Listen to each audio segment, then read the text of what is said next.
السلام علیکم ورحمۃ اللہ وبرکاتہ۔ داڑھی کے ساتھ مونچھ رکھنا یا صاف کروانا کیا حکم ہے؟ مونچھ رکھوانا گناہ تو نہیں؟ وعلیکم السلام ورحمۃ اللہ وبرکاتہ۔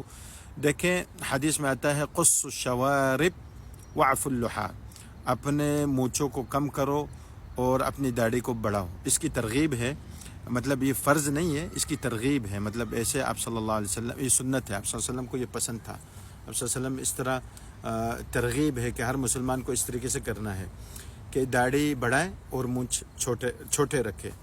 اچھا، اس میں یہ ہے کہ اگر کسی نے مونچھ رکھ دیے اور داڑھی بھی رکھی تو کوئی گناہ کی بات نہیں ہے، ٹھیک ہے، لیکن یہ ہے کہ مونچھ چھوٹے ہوں، ہونٹ نظر آئے۔ ایسا نہیں حضرت صاحب کے ہونٹ چھپے ہوئے ہیں اور کھانا پینا کھا رہا ہے، پی رہا ہے، جو بھی ہے وہ داڑھی کو لگ رہا ہے اور اسی کا جو ہے وہ حضرت صاحب پی رہے ہیں اور برکت حاصل کر رہے ہیں، ایسے نہ ہو۔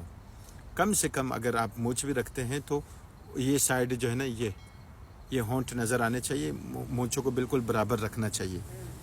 تو یہ بھی جائز ہے، مطلب جائز ہے، گنجائش ہے اس کی بھی کہ مونچھ رکھیں اور داڑھی رکھیں۔